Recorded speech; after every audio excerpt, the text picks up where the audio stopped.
So this is from Edward K. How do you deal mentally with going through so much GC shit?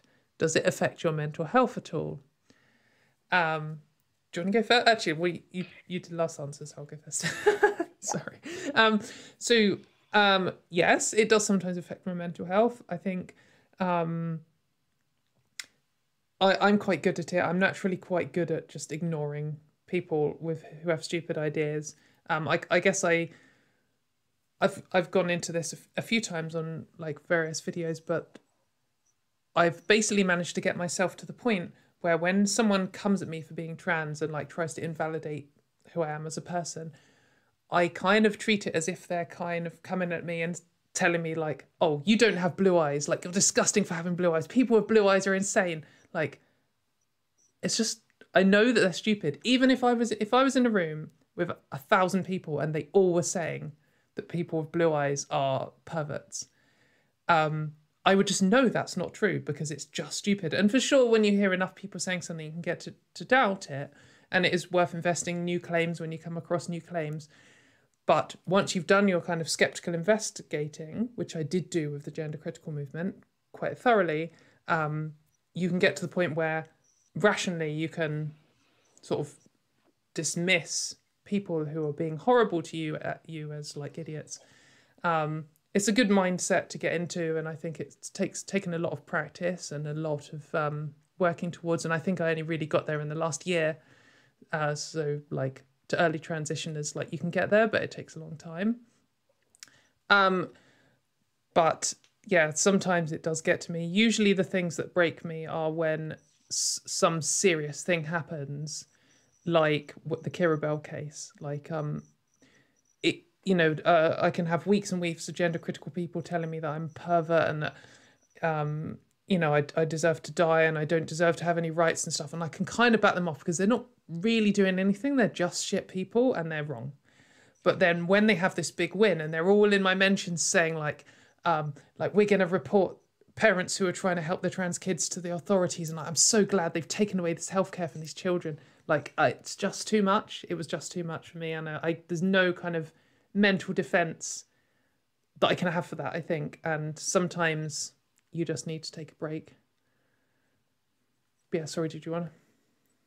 I mean, yeah, I don't think I could do the amount of like reading and documenting stuff if I was a trans person, especially a trans woman.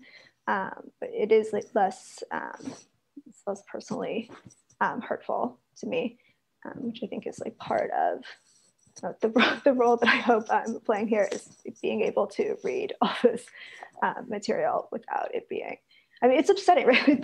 It's scary and upsetting, but it's not like personally hurtful. Yes. In the same way. And they are sometimes personally, like, try to be personally hurtful to me, but I mostly try to not read it.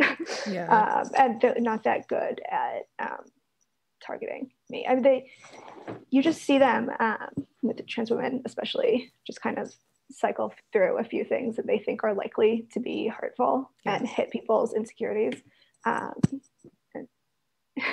Just vicious. It's kind of standard misogyny, really. They'll pick some part of your appearance and tell you you're worth less because of it.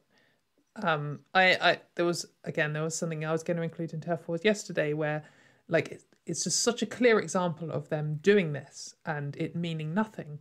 This guy said to me, I was horrified when I saw one of your videos and I saw your giant Adam's apple and heard your deep voice.